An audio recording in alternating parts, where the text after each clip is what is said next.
Welcome to Behavioral Learning Objectives, an ABCD model.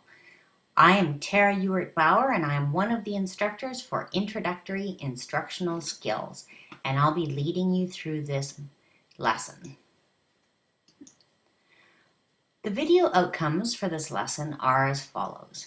By the end of this video, you will be able to describe at least 2 benefits of using objectives in your lesson planning. I'll provide a commonly used model to help you create a learning objective, the ABCD model, and you will be able to explain the connection between the use of objectives and carrying out assessment. So what are some of the reasons for using objectives? Well, objectives make it clear to students what they're expected to learn. Students feel more comfortable when they have a sense of direction. This can translate as simply as giving them guidance when taking notes. They know how to organize their notes and what has priority. Objectives also guide your teaching decisions. When you know what the outcomes of your teachings are, this helps direct the decisions you make regarding the content you include and exclude and the activities you select. Finally, objectives lead your assessment strategy. When it is clear to you what the students are expected to be able to do at the end of a lesson, then it will be clear to you on what and how to assess them. So what is a behavioral learning objective? It describes the desired observable and behavioral change in students that will result from a lesson or other form of instruction, and includes the indicators of the degree to which the student has been successful. It focuses on the student's behavior and not the teaching behavior or activities. What will the student be able to do as a result of the learning? An ABCD model of learning objectives has an anatomy that is comprised of 4 parts. A for audience, B for behavior, C for conditions, and D for degree. A is for audience.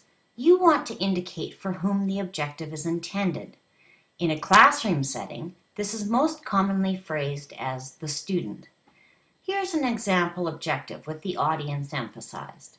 Given several types of plant leaves, the student will be able to define at least 3 categories for classifying them.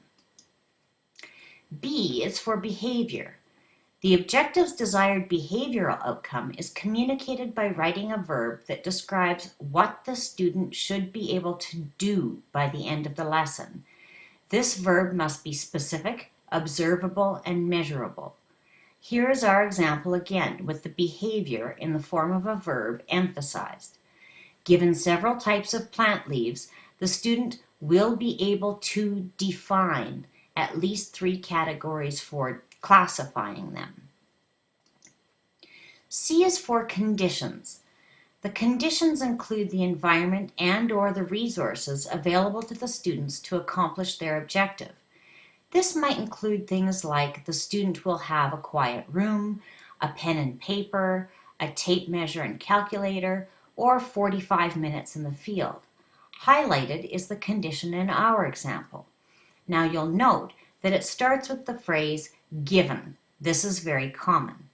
Given several types of plant leaves, the student will be able to define at least 3 categories for classifying them. So this is what the student needs to accomplish their objective. This one seems to cause some confusion for people. What is most important to note is that the condition does not describe the environment or resources during the lesson or the learning, but those available to the student when they attempt to accomplish their objective, when they're being assessed. Finally, D is for degree. You'll want to communicate to your students how they will know if they have been successful in meeting the objective. The degree indicates what must be accomplished in order to achieve that success. Given several types of plant leaves, the student will be able to define at least 3 categories for classifying them. The degree to which they must succeed is up to you. How much will be accomplished? How well will the behavior need to be performed, and to what level? This is typically indicated numerically. For example, you may expect a student to get 7 out of 10 responses right on a short answer English exam, to come up with 1 out of 2 possible solutions to come to a math problem. But if you are teaching medical students how to perform brain surgery, you may expect 100% mastery. Now back to the B for behavioral verbs. Use Bloom's taxonomy of educational objectives, where you will find lists of cognitive, affective, and psychomotor verbs that you can use in writing your objective. When drafting the desired behavior in your objective, you are to use an observable and measurable verb. Remember, this verb describes what your student should be able to do by the end of the lesson. Why does it have to be observable and measurable? Well, let's look at our example yet again. Given several types of plant leaves, the student will be able to define at least 3 categories for classifying them. The behavioral verb is define. To assess the student's learning, you would ask them to define, at a minimum, 3 categories for classification. If the behavioral verb you choose is observable and measurable, then selecting your assessment strategy will be easy. There are verbs that do not work, and it can be very easy to use verbs that are not observable or measurable. And there are some very common examples, such as the students will know, the students will understand, the students will believe or learn or realize. But I'm sure you can tell that these won't help the student, and they won't help you in your assessment. How would the student know if they had successfully understood a concept? How would you measure that a student had learned an objective? The verb you select should indicate to you what you are assessing, and what you are assessing should indicate what assessment strategy you use. So what does this have to do with assessment? If the verb you choose is list, then you are taking this from the remembering category, which means that students should write a list.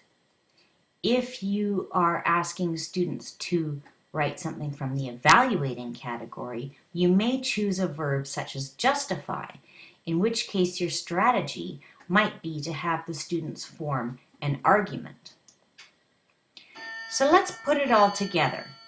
A is for audience, so that means who will be meeting the objective. B is for behavior. What will the students be able to do as a result of the learning? C is for conditions.